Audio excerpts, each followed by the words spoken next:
رفقا سلام.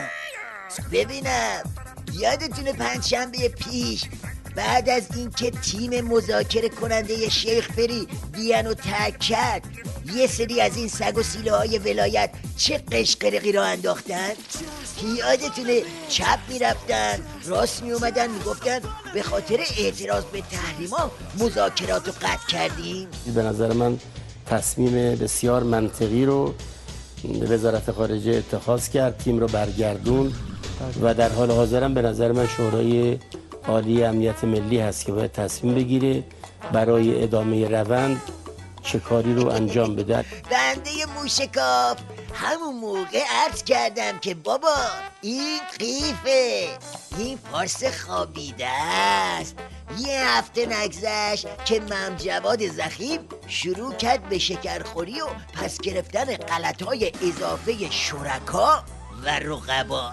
وزیر امور خارجه با اشاره به دیدگاه‌های مختلف در داخل ایران و آمریکا درباره توافق ژنو آن را طبیعت یک جامعه دموکرات دانست و گفت این کاملا طبیعی است و امیدواریم که مخالفان توافق ژنو هم در ایران و هم در آمریکا بیش از هر چیزی به فکر امنیت ملی کشورشان باشند.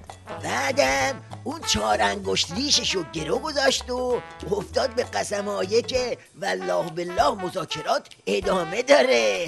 آقای ظریف افزود مسائلی که در چند روز گذشته پیش آمد به معنای این نیست که مذاکرات مرده است، بلکه موانعی ایجاد شده که همه طرف‌ها باید با ارزیابی مجدد از آنچه انجام شده برای برطرف کردن موانع گام بردارند.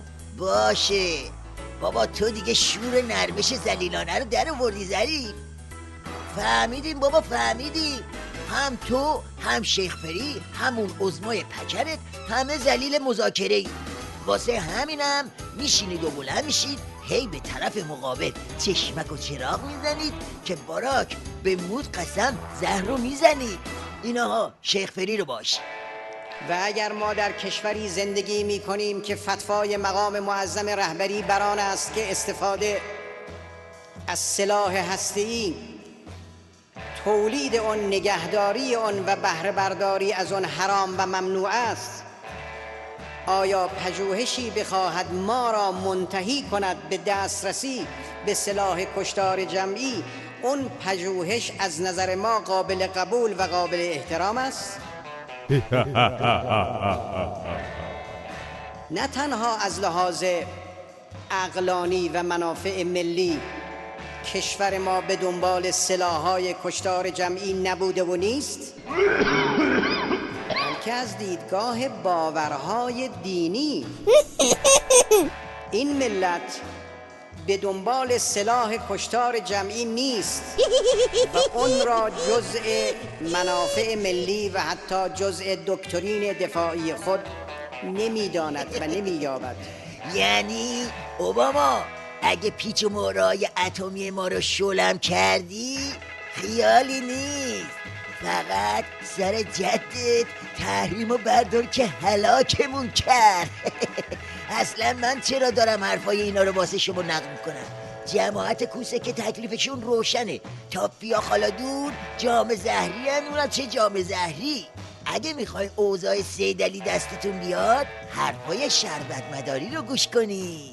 مذاکرات به سرانجامی نرسیده و چشماندازان هم تاریک است.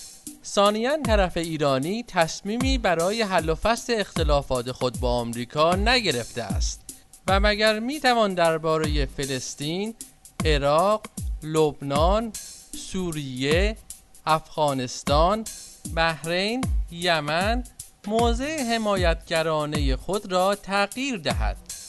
مگر اینها موضوعاتی سیاسی و قابل معامله اند؟ دید زهرخوردگی و گیجخوردگی ولایت رو ملاحظه کردی؟ حتی وقتی میخواد خط کوسه رو بکوبه بازم به قطع مذاکرات نزدیک نمیشه. یعنی خوب میدونه که قاط زدن سر مذاکرات همان و قفس شدن نفس عظما همان. اما با این حال نگرانیش از باقی جام زهرا به خصوص جام زهر منطقه‌ایه. نتیجه این که سیدعلی جز سرکشیدن پاتیل زهر هیچ راه دیگه ای نداره.